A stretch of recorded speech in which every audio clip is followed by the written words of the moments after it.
जय स्वामिनारायण विद्यार्थी मित्रों, આપણે ધોરણ 10 વિષય સામાજિક વિજ્ઞાન પાઠ નંબર 13 ની અંદર આપણે જોઈએ છીએ જે પરીક્ષાની અંદર 2 થી 3 ગુણના પ્રશ્ન પૂછાય છે, જેમની અંદર પાઠની અંદર ઉત્પાદન ઉદ્યોગો એવું આપેલું છે। તો જે દેશની અંદર આ ઉત્પાદન ઉદ્યોગોનું કેટલા પ્રમાણની અંદર મહત્વ છે એના વિશે આપણે જોઈએ। તો આ પાઠની અંદર કયા કયા ટોપિક છે એમની અંદર આપણે જોઈએ। તો પાઠની અંદર સૌપ્રથમ છે ઉદ્યોગોનું મહત્વ, એટલે દેશની અંદર ઉદ્યોગો છે એ કયા રીતે ઉપયોગી વધુ મહત્વ ધરાવે છે। બીજા ટોપિકની અંદર આપણે જોઈશું તો જેમની અંદર લખેલું છે કે ઉદ્યોગોનું વર્ગીકરણ, એટલે નાના પાયા પરના ઉદ્યોગો, મોટા પાયા પરના ઉદ્યોગો, જે આપણે પ્રશ્ન ભણીશું એમની અંદર જોશું। ત્રીજા ટોપિકની અંદર એમ લખેલું છે કૃષિ આધારિત ઉદ્યોગો, જે કાચો માલ કૃષિમાંથી મળતો હોય જેને આપણે કૃષિ આધારિત ઉદ્યોગો તરીકે ઓળખવામાં આવશે। ચોથા ટોપિકની અંદર એમ લખેલું છે ખનિજ આધારિત ઉદ્યોગો, જે ઉદ્યોગોની અંદર કાચો માલ પૃથ્વીના પેટાળમાંથી એટલે ખનિજ તરીકે ઓળખાતો હોય જેને ખનિજ આધારિત ઉદ્યોગો તરીકે ઓળખવામાં આવશે। એટલે ઉદ્યોગો મુખ્ય બે પ્રકારના થયા, કૃષિ આધારિત ઉદ્યોગો અને ખનિજ આધારિત। પછીના ટોપિકની અંદર એમ લખેલું છે પરિવહન ઉપકરણ ઉદ્યોગો, એટલે નાના વાહનોથી માંડીને મોટા વાહનો સુધી એટલે રેલ સુધીના જે કંઈ સ્પેર પાર્ટ અથવા તો ઉપકરણો કઈ રીતે પ્રાપ્ત થાય છે એને પરિવહન ઉપકરણ ઉદ્યોગ તરીકે ઓળખવામાં આવશે। પછીના ટોપિકની અંદર એમ લખ્યું છે કે ઔદ્યોગિક પ્રદૂષણ અને પર્યાવરણીય અતિક્રમણ, જે આપણે પ્રશ્ન ભણીશું એમાં પણ પ્રશ્નનો જવાબ આવશે। ઔદ્યોગિક પ્રદૂષણ એટલે ઉદ્યોગો દ્વારા હવાનું પ્રદૂષણ ફેલાય, જલનું પ્રદૂષણ ફેલાય। પછી એમની અંદર જ એમ લખેલું છે પર્યાવરણીય અતિક્રમણ, પર્યાવરણ એટલે વાતાવરણ, ચોતરફ વિસ્તરાયેલું આવરણ જેને પર્યાવરણ તરીકે ઓળખવામાં, અતિક્રમણ એટલે ગુણવત્તામાં જે ઘટાડો થાય છે, જે આપણે ટોપિક ભણીશું એમની અંદર જોશું। પાઠના છેલ્લા ટોપિકની અંદર એમ લખેલું છે કે પર્યાવરણ અતિક્રમણ રોકવાના ઉપાયો, એટલે પૃથ્વીની સપાટી પર જલાવરણ કે વાતાવરણ જે રહેલું છે એને અતિક્રમણ એટલે જે કંઈ ગુણવત્તા ઘટી રહેલી છે એ ઘટાડવાના ઉપાયો અથવા તો રોકવાના ઉપાયો તરીકે જોવા મળશે। હવે આપણે પાઠ નંબર 13ની અંદર પહેલો પ્રશ્નની અંદર એમ લખેલું છે કે ઉદ્યોગોના મહત્વ પર ટૂંક નોંધ લખો, જે પરીક્ષાની અંદર 2 ગુણ અથવા તો 3 ગુણના પ્રશ્નની અંદર હોઈ શકે છે। હવે એમની અંદર આપણે જોઈએ તો પહેલા ટોપિકની અંદર એમ લખેલું છે કે દરેક રાષ્ટ્ર પ્રગતિ એટલે વિકાસ થાય છે ઉદ્યોગોના વિકાસ પર આધારિત છે। કોઈ પણ દેશની અંદર જે કે રાષ્ટ્રના વિકાસનો આધાર મુખ્યત્વે ઉદ્યોગો પર રહેલો છે। કોઈ પણ રાષ્ટ્રની પ્રગતિ એટલે વિકાસ ઉદ્યોગોના વિકાસને આધારે, જેટલા પ્રમાણમાં ઉદ્યોગો વધુ હોય એટલા પ્રમાણમાં દેશનો વિકાસ, આર્થિક વિકાસ વધુ થાય। બીજું મહત્વ એવું દર્શાવ્યું છે ઔદ્યોગિક વિકાસ વિના આર્થિક વિકાસ સાધી શકાતો એટલે મેળવી શકાતો નથી। એનો મિનિંગ અર્થ એવો થયો કે ઉદ્યોગો હશે તો જ દેશનો આર્થિક વિકાસની પ્રગતિ થશે। માનો કે કૃષિમાંથી મળતો કાચો માલ કપાસ છે, તો કપાસ સુતરાઉ કાપડ માટે તો સુતરાઉ કાપડ ઉદ્યોગ થયો, જો સુતરાઉ કાપડની મિલ હશે એટલે ઔદ્યોગિક વિકાસ થયો, તો સુતરાઉ કાપડને લીધે કૃષિનો પણ વિકાસ થશે અને દેશનો પણ વિકાસ થશે। પછીના ટોપિકની અંદર એમ લખેલું છે કે ઔદ્યોગિક વિકાસથી દેશની અર્થવ્યવસ્થા ઘણી બધી મજબૂત બને છે। એટલે દેશની અંદર કૃષિથી માંડીને જે કે દરેક વ્યવસાયની અંદર ઉદ્યોગો વધુ પ્રમાણનું મહત્વ ધરાવે। દાખલા તરીકે માનો કે કૃષિમાં જોઈતું રાસાયણિક ખાતર તો ઉદ્યોગો દ્વારા બનશે, એટલે દેશની અર્થવ્યવસ્થા, શાસન વ્યવસ્થા જે ચાલે છે વધુ મજબૂત બનાવે છે। જેમની અંદર દાખલા તરીકે એવું લખેલું છે USA એટલે યુનાઇટેડ સ્ટેટ ઓફ અમેરિકા એટલે આખું અમેરિકા, રશિયા, જાપાન, ઉત્તર કોરિયા જેવા દેશો ઔદ્યોગિક વિકાસ સાધીને સમૃદ્ધ અને વિકસિત બનેલા। એનો અર્થ એ થયો કે અમેરિકા હોય અથવા રશિયા હોય કે જાપાન હોય, આવા દેશો છે ઉદ્યોગોના વિકાસને આધારે દેશનો આર્થિક વિકાસ એટલે વિશ્વની મહાસત્તા, આ બંને મહાસત્તા તરીકે ઓળખાય, જે આપણે 9મા ધોરણમાં પણ ભણતા હતા। પછીના ટોપિકની અંદર એમ લખ્યું જે દેશમાં ઉદ્યોગોનો વિકાસ થયો નથી અથવા તો ઓછો થયો હોય તે દેશ કુદરતી સંસાધનનો ઉપયોગ ઓછા પ્રમાણમાં કરતા હોય। એનો અર્થ એવો થયો કે જે દેશની અંદર ઔદ્યોગિક વિકાસ ઓછો થાય અથવા તો નથી થયો તે દેશની અંદર પ્રમાણની અંદર એટલે તુલનાએ બીજા દેશ, માનો કે હમણાં રશિયા અમેરિકા આવ્યું હતું એની પ્રમાણની અંદર કુદરતી સંસાધનોનો ઉપયોગ ઉદ્યોગોના કાચા માલ તરીકે કરી શકતા નથી. આખા ટોપિકનો અર્થ એવો થયો, જે દેશની અંદર ઉદ્યોગો નથી અથવા તો ઓછા થાય એમની અંદર કુદરતી સંસાધન, માનો કે કાચું લોખંડ મળતું હોય અથવા તો કાચું તાંબુ મળતું હોય, ખનિજ તેલ મળતું હોય વગેરે કાચા માલ તરીકે ઉપયોગ કરી શકતા નથી. એ દેશોએ કુદરતી સંસાધનને ઓછા મૂલ્યે વેચીને કાચા માલમાંથી બનેલી તૈયાર વસ્તુ મોંઘા ભાવ વિદેશમાંથી ખરીદવી પડે. એનો અર્થ એવો થયો, માનો કે કાચું લોખંડ ભારતમાંથી નિકાસ કરી, એ જ લોખંડમાંથી જે કંઈ એટલે કુદરતી સંસાધન થયું, સંપત્તિ થયું, તો એ જ લોખંડમાંથી તૈયાર વસ્તુ બનેલા કોઈ યંત્ર બને અથવા તો કોઈ વસ્તુ બને એ મોંઘા ભાવે આપણે ખરીદવી પડે છે. પરિણામે તેઓ ઔદ્યોગિક વિકાસ સાધી શકતા નથી. જે દેશની અંદર ઉદ્યોગોનો વિકાસ ઓછા પ્રમાણમાં થયો હોય તેઓ કાચા માલને નિકાસ કરે છે, તૈયાર વસ્તુની આયાત કરે છે. પરિણામે ઔદ્યોગિક વિકાસ થઈ શકતો નથી. તેમનો આર્થિક વિકાસ રૂંધાય એટલે અટકાય છે. તે દેશની અંદર આર્થિક વિકાસ અટકે છે. પછીના ટોપિકની અંદર એમ લખેલું છે, દેશમાં ઉદ્યોગોની સ્થાપનાથી ઉત્પાદનમાં વધારો થાય અને તેમજ લોકોનું જીવન ધોરણ ઊંચું આવે. અહીંયા વિદ્યાર્થી મિત્રો એવો અર્થ થયો, જે દેશની અંદર ઉદ્યોગોની સ્થાપના વધુ થાય તે દેશની અંદર ચીજવસ્તુનું ઉત્પાદનમાં વધારો થાય. આ જેટલા પ્રમાણમાં ચીજવસ્તુ વધુ બનશે એટલું લોકોનું જીવન ધોરણ પણ ઊંચું આવશે. માનો કે આપણે સ્વતંત્રતા મળી તે સમયે ઉદ્યોગો ઓછા હતા. ઉદ્યોગો ઓછા તો જીવન ઉપયોગી વસ્તુઓ જીવન ધોરણ નીચું હતું. માનો કે ઘર વપરાશની જે વસ્તુ હોય, ઇલેક્ટ્રિક ઉપકરણો હોય, અન્ય સાધનો, એટલે જીવન ધોરણ નીચું જોવા મળે એવો અર્થ થઈ શકે. પછીના ટોપિકની અંદર એમ બોલે છે, જે દેશની અંદર અથવા તો ઉદ્યોગોની સ્થાપના થવાથી ઉદ્યોગોમાં રોજગારી મળવાથી લોકોનું જીવન ધોરણ પણ ઊંચું આવે. જેમાં જીવન ધોરણમાં સુધારો થાય તેવી જ રીતે ઉદ્યોગોમાં રોજગારીનો દર ઊંચો હોય. કૃષિ અથવા પ્રાથમિક પ્રકારના વ્યવસાયોની અંદર રોજગારીનું પ્રમાણ નીચું જોવા મળે તો જીવન ધોરણમાં પણ સુધારો, કારણ કે આવકમાં વધારો થાય. પછીના ટોપિકની અંદર એમ કહેશે કે ઉદ્યોગોમાં કામ કરતા લોકોનું તકનીકી જ્ઞાન પણ વધે છે. કોઈ પણ વ્યવસાય કે ઉદ્યોગોમાં જોડાયેલા વ્યક્તિને આવા ઉદ્યોગોમાં કામ કરશે એટલે પોતાની ટેકનિકલ જે કંઈ જ્ઞાન એને તકનીકી જ્ઞાનમાં વધારો થાય. તે જ સાથે ઉત્પાદનની ક્ષમતા, આવક અને ખરીદ શક્તિ પણ વધે છે. માનો કે કોઈ કારીગર તરીકે વ્યક્તિ ઉદ્યોગોમાં જોડાયો તો એની ઉત્પાદન ક્ષમતા, પ્રતિવર્ષ ઉત્પાદન ક્ષમતા વધશે, પ્લસ વ્યક્તિની આવકમાં પણ વધારો થાય, પ્લસ જેટલી આવક વધશે એટલી વ્યક્તિની ખરીદ શક્તિ પણ વધે છે. આમ થવાથી રાષ્ટ્રનો આર્થિક વિકાસ વધે છે. જે આપણે પહેલાં જોઈ, ઉદ્યોગોના લીધે દેશનો આર્થિક વિકાસ ઝડપી બને છે. તો અહીંયા અર્થ એવો થયો, જેટલી આવક વધશે એટલી વ્યક્તિની રોજગારીમાં વધારો થાય, રોજગારીમાં વધારો એટલે જીવન ધોરણમાં સુધારો થાય. ભારતમાં રાષ્ટ્રીય ઉત્પાદનમાં ઉદ્યોગોનો વિકાસનો ફાળો લગભગ એટલે અંદાજે 29% જેટલો છે, જે ઉદ્યોગોનું મહત્ત્વ દર્શાવે છે.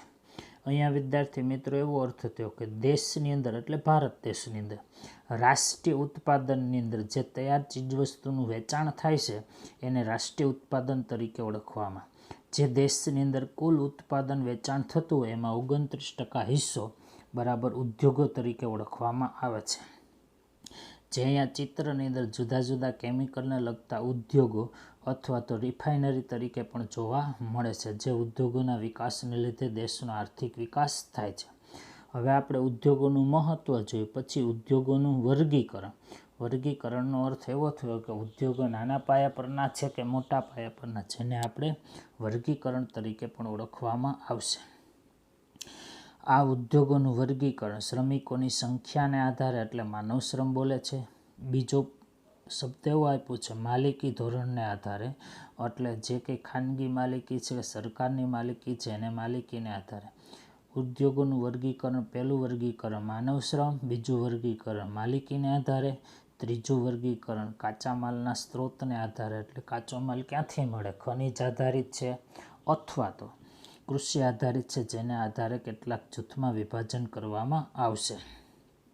જેમાં આપણે સૌ પ્રથમ જોઈએ તો શ્રમિકોની સંખ્યાને આધારે ઉદ્યોગોનું વર્ગીકરણ. જે ઉદ્યોગોની અંદર શ્રમિકોની સંખ્યા, જેને શ્રમિકોની સંખ્યાને આધારે જોઈએ, એમની અંદર શ્રમિકોની સંખ્યાને આધારે ઉદ્યોગોને બે વિભાગમાં વહેંચવામાં આવે. મોટા પાયા પરના ઉદ્યોગો, બીજું નાના પાયા પરના ઉદ્યોગો. અહીંયા સરળ રીતે યાદ રાખવું હોય તો શ્રમિકોને આધારે બે પ્રકાર, એક મોટા પાયા પરના ઉદ્યોગો અને એક નાના પાયા પરના ઉદ્યોગો. હવે જેમની અંદર આપણે મોટા પાયા પરના ઉદ્યોગો કહીએ છીએ એની વ્યાખ્યાની અંદર જોઈએ તો જે ઉદ્યોગોમાં શ્રમિકોની સંખ્યા વધુ હોય અથવા તો વધુ રોજગારી મળતી હોય જેને મોટા પાયા પરના ઉદ્યોગો તરીકે ઓળખવામાં આવે છે. આવ સાદા સરળ ભાષાની અંદર જોવું હોય તો જે ઉદ્યોગોમાં શ્રમિકોની સંખ્યા વધુ હોય તેને મોટા પાયા પરના ઉદ્યોગો તરીકે ઓળખવામાં આવે. દાખલા તરીકે આપણે જોઈએ તો સુતરાઉ કાપડ ઉદ્યોગ, જેમની અંદર વધુ પ્રમાણમાં માનવ શ્રમની જરૂરિયાત પડે છે, એટલે મોટા પાયા પરના ઉદ્યોગો. બીજું આપણે શ્રમિકોની સંખ્યાને આધારે જોઈએ તો નાના પાયા પરના ઉદ્યોગો, તો એમની અંદર એવો જવાબ આપેલો જે ઉદ્યોગોમાં નાના ઉદ્યોગપતિ અથવા તો ઓછા કામદારોને રોકીને નાનું ઉત્પાદન કરતો હોય જેને નાના પાયા પરના ઉદ્યોગો તરીકે ઓળખવામાં આવશે. એનો અર્થ એવો થયો જે ઉદ્યોગોની અંદર ઓછા શ્રમિકો હોય એને નાના પાયા પરના ઉદ્યોગો કહેવાય. જે ઉદ્યોગોની અંદર વધુ શ્રમિકો હોય જેને મોટા પાયા પરના ઉદ્યોગો કહી શકાય. દાખલા તરીકે ખાંડસરી ઉદ્યોગ, જેમની અંદર શ્રમિકોની સંખ્યા એકદમ જુજ પ્રમાણમાં, જે ટેકનોલોજીને આધારે ચાલે છે. બીજા પ્રકારની અંદર વર્ગીકરણમાં જોઈએ તો માલિકીને આધારે, જેમની અંદર માલિકી ખાનગી છે અને ખાનગી ઉદ્યોગ તરીકે ઓળખવામાં આવશે, એવો જવાબ બની શકે. પહેલા ટોપિકની અંદર એવું કહે છે માલિકીને આધારે ઉદ્યોગોને ખાનગી ઉદ્યોગ, પછી જાહેર ઉદ્યોગ, સંયુક્ત ઉદ્યોગ અને સહકારી ઉદ્યોગ તરીકે વિભાજન કરવામાં આવશે. હવે એમાં પહેલાં ઉદાહરણ આપ્યું છે, અંબાણી હોય, ટાટા હોય, બિરલા હોય, બજાજ વગેરે જૂથો, કંપનીઓ, ઉદ્યોગો ખાનગી ક્ષેત્ર તરીકે ઓળખવામાં આવશે. વ્યાખ્યાની અંદર આપણે જોવું હોય તો જે ઉદ્યોગોની માલિકી ખાનગી હોય જેને ખાનગી ઉદ્યોગ તરીકે ઓળખવામાં આવશે. ફરીવાર પાછું જોઈએ, જે ઉદ્યોગોની માલિકી ખાનગી હોય જેને ખાનગી ઉદ્યોગ તરીકે ઓળખવામાં આવે છે. દાખલા તરીકે જોઈએ તો ટાટા, બિરલા, બજાજ વગેરે કંપનીઓ. પછીના પ્રકારની અંદર એટલે બીજો પ્રકાર જેને આપણે જાહેર ઉદ્યોગ તરીકે ઓળખવામાં આવશે. આ બીજા પ્રકારની અંદર આપણે જાહેર ઉદ્યોગ જોઈએ તો ભિલાઈ લોખંડ પોલાદ ઉદ્યોગ હેવી ઇલેક્ટ્રિક લિમિટેડ જાહેર ક્ષેત્રના ઉદ્યોગ જેની માલિકી અને વ્યવસ્થાપન સરકારની જોવા મળે છે. અહીંયા વ્યાખ્યા છેલ્લા શબ્દની અંદર આપેલી છે. જે ઉદ્યોગોની માલિકી અથવા વ્યવસ્થાપન સરકાર હસ્તક હોય જેને જાહેર ઉદ્યોગ તરીકે ઓળખવામાં આવશે. પહેલા વ્યાખ્યાની અંદર આપણે એવું જોયું જે ઉદ્યોગોની માલિકી ખાનગી હોય જેને આપણે ખાનગી ઉદ્યોગ તરીકે ઓળખાય. બીજા પ્રકારની અંદર એવું થયું જે ઉદ્યોગોની માલિકી સરકારની હોય જેને જાહેર ઉદ્યોગ તરીકે ઓળખવામાં આવશે. ત્રીજા પ્રકારની અંદર એવું ઓલ ઇન્ડિયા લિમિટેડ જાહેર અને ખાનગી ક્ષેત્રનું સંયુક્ત સાહસ જોવા મળે છે. એનો અર્થ એવો થયો જે ઉદ્યોગોની માલિકી સરકાર અને ખાનગી એકમો હસ્તક હોય જેને આપણે સંયુક્ત સાહસ તરીકે ઓળખાય. સરળ ભાષામાં જોવું હોય જે ઉદ્યોગોની વ્યવસ્થાપન અને સંચાલન સરકાર અને ખાનગી વ્યક્તિગત થતું હોય જેને સંયુક્ત સાહસ તરીકે ઓળખવામાં આવશે. જેનું ઉદાહરણ લખ્યું છે ઓઇલ ઇન્ડિયા લિમિટેડ તરીકે ઓળખવામાં આવશે. ચોથા પ્રકારની અંદર એવું લખ્યું કેટલીક ખાંડની મિલો દૂધ ઉત્પાદન સહકારી મંડળીઓ દ્વારા ચલાવવામાં આવે. જેની વ્યાખ્યાની અંદર આપણે જોવું હોય જે ઉદ્યોગોની માલિકી કોઈ મંડળી અથવા તો સંસ્થા દ્વારા ચલાવવામાં આવતું હોય જેને સહકારી મંડળી તરીકે ઓળખવામાં આવે છે. અહીંયા ઉદ્યોગોનું 4 પ્રકાર થયા. ફરીથી 4 પ્રકારનું ગુજરાતી આપણે જોઈએ તો માલિકીને આધારે ઉદ્યોગોના મુખ્ય 4 પ્રકાર. એક ખાનગી ઉદ્યોગ, જે ઉદ્યોગોની માલિકી વ્યક્તિગત હોય તેને ખાનગી ઉદ્યોગ તરીકે ઓળખવામાં આવે. દાખલા તરીકે ટાટા, બિરલા, બજાજ. જાહેર ઉદ્યોગ, જે ઉદ્યોગોની માલિકી સરકારની હોય જેને જાહેર ઉદ્યોગ તરીકે ઓળખવામાં આવે તો ભિલાઈ લોખંડ પોલાદ ઉદ્યોગ. પછી ત્રીજો પ્રકાર લખ્યો સંયુક્ત ઉદ્યોગ, જે ઉદ્યોગોની માલિકી અને વ્યવસ્થાપન સરકાર અને ખાનગી એકમો દ્વારા થતી હોય જેને સંયુક્ત સાહસ તરીકે ઓળખવામાં, જે ઓઇલ ઇન્ડિયા લિમિટેડ તરીકે ઓળખવામાં આવે. ચોથા માલિકીના આધારે પ્રકારની અંદર સહકારી જૂથો, જે આપણે એમ બોલી શકાય જે ઉદ્યોગોની માલિકી કોઈ સહકારી મંડળી દ્વારા થતી હોય, જેને સહકારી ઉદ્યોગ તરીકે ઓળખવામાં આવે છે. 4 પ્રકાર પૂરા થયા. હવે ત્રીજો પ્રકારની અંદર આપણે એવું જોઈએ, ઉદ્યોગોના વર્ગીકરણ કાચા માલના સ્ત્રોતને આધારે કેટલા પ્રકાર છે, જેમની અંદર જોઈએ તો કાચા માલના સ્ત્રોતને આધારે ઉદ્યોગોને કૃષિ આધારિત ઉદ્યોગો અને ખનિજ આધારિત ઉદ્યોગો એવા 2 વિભાગમાં વહેંચવામાં આવે છે. જેમાં સુતરાઉ કાપડ ઉદ્યોગ, રેશમી કાપડ, શણ, ઊનનું કાપડ, કાગળ, ખાંડ, ખાદ્ય તેલ વગેરે બનાવવા માટે કૃષિ આધારિત ઉદ્યોગો તરીકે ઓળખવામાં આવશે. અહીંયા આપણે સૌ પ્રથમ પહેલા પ્રકારની અંદર જોઈએ તો કાચા માલને આધારે 2 પ્રકાર, કૃષિ આધારિત ઉદ્યોગો અને ખનિજ આધારિત ઉદ્યોગો તરીકે ઓળખવામાં આવશે. તો માનો કે કૃષિ આધારિત ઉદ્યોગ, તો જે ઉદ્યોગોમાં વપરાતો કાચો માલ કૃષિમાંથી પ્રાપ્ત થતો હોય, જેને કૃષિ આધારિત ઉદ્યોગો તરીકે ઓળખવામાં આવશે. જેમની અંદર દાખલા તરીકે સુતરાઉ કાપડ ઉદ્યોગ હોય, રેશમી કાપડ ઉદ્યોગ હોય, જેમાં વપરાતો કાચો માલ કૃષિમાંથી પ્રાપ્ત થાય છે. ખાંડ ઉદ્યોગ તો શેરડીમાંથી ખાંડ બને, જે કૃષિ આધારિત ઉદ્યોગ તરીકે ઓળખવામાં આવશે.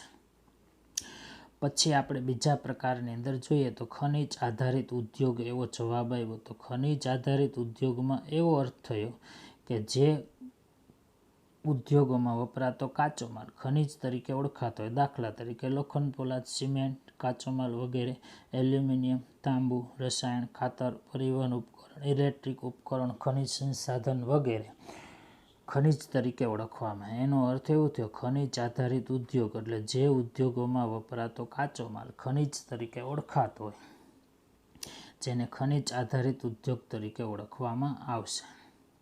અહીંયા સૌ પ્રથમ 2 પ્રકારની અંદર આપણે જોઈએ તો કૃષિ આધારિત ઉદ્યોગો અને ખનિજ આધારિત ઉદ્યોગો. તો સરળ ભાષાની અંદર જોઈએ તો જે ઉદ્યોગોમાં વપરાતો કાચો માલ કૃષિમાંથી મળતો હોય, જેને કૃષિ આધારિત ઉદ્યોગો, સુતરાઉ કાપડ ઉદ્યોગ. બીજા પ્રકારની અંદર જોઈએ તો ખનિજ આધારિત ઉદ્યોગો, જે ઉદ્યોગોમાં વપરાતો કાચો માલ કૃષિમાંથી ખનિજ તરીકે ઓળખાતો એટલે લોખંડ, પોલાદ, જેને ખનિજ આધારિત ઉદ્યોગ તરીકે ઓળખવામાં આવે છે. પછી આપણે પ્રશ્ન નંબર 3 તરફ જઈએ. તો પ્રશ્ન નંબર 3ની અંદર એવું આપેલું છે, ભારતના સુતરાઉ કાપડ ઉદ્યોગ વિશે વિગતવાર માહિતી આપો. જે પરીક્ષાની અંદર 2 અથવા 3 ગુણના જવાબની અંદર હોઈ શકે. તો જેમની અંદર આપણે જોઈએ તો ભારતમાં સુતરાઉ કાપડ, ભારતની ઔદ્યોગિક અર્થવ્યવસ્થામાં સુતરાઉ કાપડ ઉદ્યોગ વધુ મહત્વનું સ્થાન ધરાવે. પહેલી જ લીટીની અંદર એવું લખેલું કે ભારત દેશની ઔદ્યોગિક અર્થવ્યવસ્થામાં આ સુતરાઉ કાપડ ઉદ્યોગ અતિ મહત્વનું સ્થાન ધરાવે છે. આ સુતરાઉ કાપડ ઉદ્યોગ સૌથી વધુ રોજગારી આપતો અને ઉત્પાદન કરતો ઉદ્યોગ તરીકે ઓળખવામાં આવે. હમણાં આપણે ઉપરના પ્રશ્નની અંદર જોયું ઉદ્યોગોનું વર્ગીકરણ, એમાં માનવ શ્રમને આધાર એટલે મોટા પાયા પરના ઉદ્યોગોમાં ઉદાહરણ એવું આવ્યું કે સુતરાઉ કાપડ ઉદ્યોગ વધુ રોજગારી આપે એટલે વધુ શ્રમિકોને રોકે છે. આ સુતરાઉ કાપડ ઉદ્યોગ દેશની અંદર લગભગ 3.5 કરોડ લોકોને રોજગારી આપી શકે છે. કુલ શ્રમિકો રહેલા હોય એ કુલ શ્રમિકોના જે પ્રમાણની અંદર 3.5 કરોડ શ્રમિકો આ કૃષિ આધારિત ઉદ્યોગ એટલે સુતરાઉ કાપડ ઉદ્યોગમાં રોકાયેલા છે. પછીના ટોપિકની અંદર એમ કહેશે કે ભારતમાં સૌપ્રથમ સુતરાઉ કાપડની મિલ મુંબઈ ખાતે સ્થાપના કરવામાં આવી હતી. MCQમાં અથવા તો ખાલી જગ્યામાં એમ પૂછાય, ભારતમાં સૌપ્રથમ સુતરાઉ કાપડની મિલ કઈ જગ્યાએ સ્થાપવામાં આવી? તો 1854ની અંદર મુંબઈની અંદર સ્થાપના કરવામાં આવી. તે પછી ગુજરાતના અમદાવાદમાં શાહપુર મિલ અને કેલિકો મિલની સ્થાપના થઈ. ભારત દેશની અંદર મુંબઈની અંદર 1854ની અંદર, ત્યારબાદ ગુજરાતની અંદર 1858ની અંદર ભારતમાં સુતરાઉ કાપડની મિલની સ્થાપના કરવામાં આવી હતી. ત્યાર પછીના ટોપિકની અંદર એમ કહેશે કે શરૂઆતમાં મોટા ભાગની મિલો મહારાષ્ટ્ર અને ગુજરાત જેવા રાજ્યોની અંદર જોવા મળતી હતી. હવે કયા કારણોને લીધે આ 2 જ રાજ્યોમાં સૌપ્રથમ સુતરાઉ કાપડ ઉદ્યોગ વિકસ્યો એના જવાબની અંદર એવું આપેલું છે કે મહારાષ્ટ્ર અને ગુજરાતમાં, કારણ કે આ પ્રદેશોમાં કપાસનું મોટા પાયે અને વિશાળ પ્રમાણમાં ઉત્પાદન થતું અને બજાર મળી રહેતા. સુતરાઉ કાપડ ઉદ્યોગ માટે સૌથી વધુ મહત્વનું એટલે કપાસ, જે આ બંને રાજ્યોની અંદર ઉત્પાદન વિશાળ પ્રમાણમાં થતું. આ ઉપરાંત આ બંને રાજ્યોની અંદર મજૂરો, કારીગરો, વિદ્યુત, બેંક, નિકાસ બંદરો, ભેજવાળી આબોહવા, પરિવહન જેવી સગવડો ઉપલબ્ધ હતી જ. આ બંને રાજ્યની અંદર સુતરાઉ કાપડ માટે જોઈતી અનુકૂળતાની અંદર એટલે કારીગર એટલે મજૂર, વિદ્યુતનો પુરવઠો, નિકાસ બંદર, ભેજવાળી આબોહવા એટલે મિલ ચલાવવા માટે પણ અનુકૂળતા વધુ હતી. ત્યાર પછી આ ઉદ્યોગો વિકસીને અન્ય રાજ્યોમાં પણ જોવા મળ્યું. માનો કે 1854ની અંદર મહારાષ્ટ્ર એટલે મુંબઈ, ગુજરાતની અંદર 1858 એટલે અમદાવાદની અંદર સ્થાપના થઈ. ત્યાર પછીના સમયગાળા દરમિયાન જુદા જુદા રાજ્યોમાં જોવા મળે. આ સમયગાળા દરમિયાન આજે દેશની અંદર સુતરાઉ કાપડની મિલો 100 કરતાં વધુ શહેરોમાં જોવા મળે. પહેલાં તો 2 જ શહેરો, જેમની અંદર આપણે ઉપર જોયું, મુંબઈની અંદર સૌપ્રથમ સ્થાપના થઈ અને ગુજરાત રાજ્યની અંદર અમદાવાદ ખાતે સ્થાપના કરવામાં આવી હતી. આજે ભારત દેશના 100 જેટલા શહેરોની અંદર જુદી જુદી જગ્યાએ અસંખ્ય મિલોની સ્થાપના કરવામાં આવી છે. આજે દેશની મોટાભાગની મિલો મહારાષ્ટ્ર, કયા રાજ્યોની અંદર સુતરાઉ કાપડ છે તો મહારાષ્ટ્ર, ગુજરાતી તો પહેલેથી 2 છે, તમિલનાડુ, પશ્ચિમ બંગાળ, ઉત્તર પ્રદેશ, મધ્યપ્રદેશ જેવા રાજ્યોની અંદર કેન્દ્રિત થયેલી જોવા મળે છે. હવે આ બીજા રાજ્યોની અંદર કપાસનું વાવેતર થયું, જુદી જુદી આબોહવાની અનુકૂળતા થઈ ગઈ, પરિવહન વ્યવસ્થાનો વિકાસ થયો એટલે કાચા માલની લેવડ દેવડ થઈ શકે છે. મહારાષ્ટ્રમાં મુંબઈમાં સૌથી વધુ સુતરાઉ કાપડની મિલો જોવા મળે. હવે વિદ્યાર્થી મિત્રો, મહારાષ્ટ્રની અંદર સૌથી વધુ સુતરાઉ કાપડ મિલો કયા સ્થળે છે તો મુંબઈ.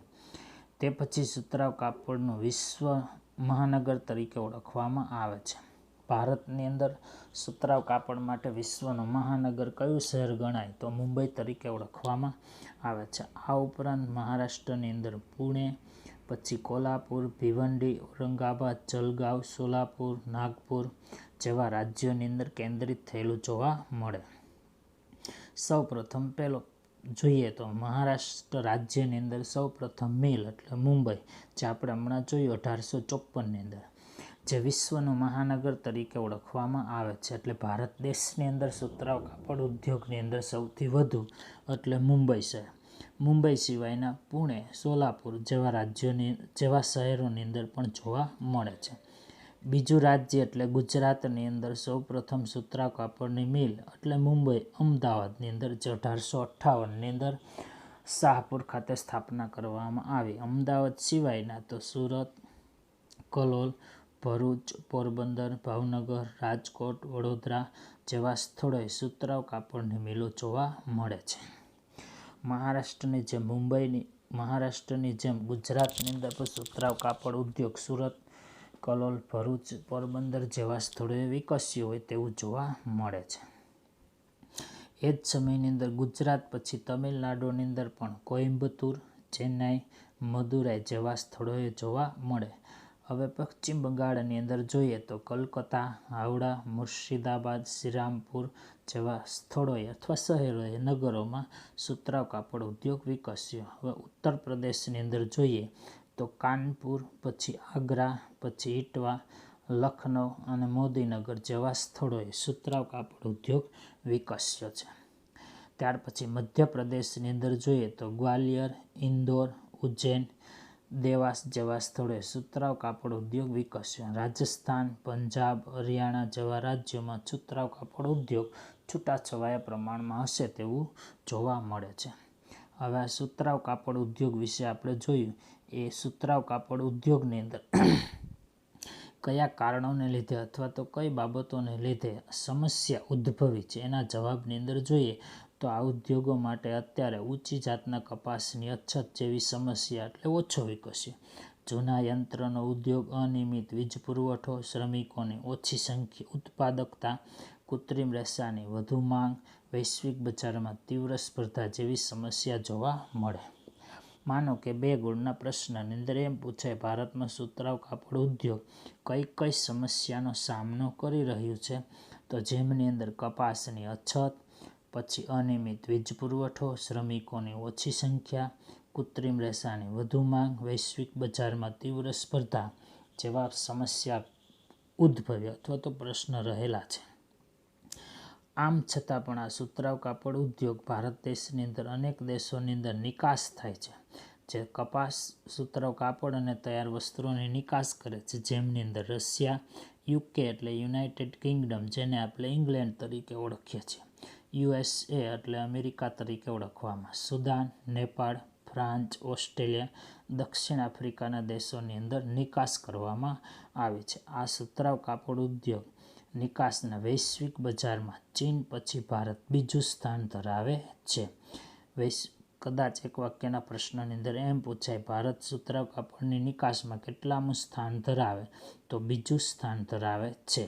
ચીન પછી સુતરાઉ કાપડની નિકાસમાં ભારતનું બીજું સ્થાન જોવા મળે છે. જે ચિત્રની અંદર પણ આપણને સુતરાઉ કાપડ વિશેના ઉદ્યોગ વિશેની માહિતી જોવા મળે છે. અસ્તુ. જય સ્વામિનારાયણ.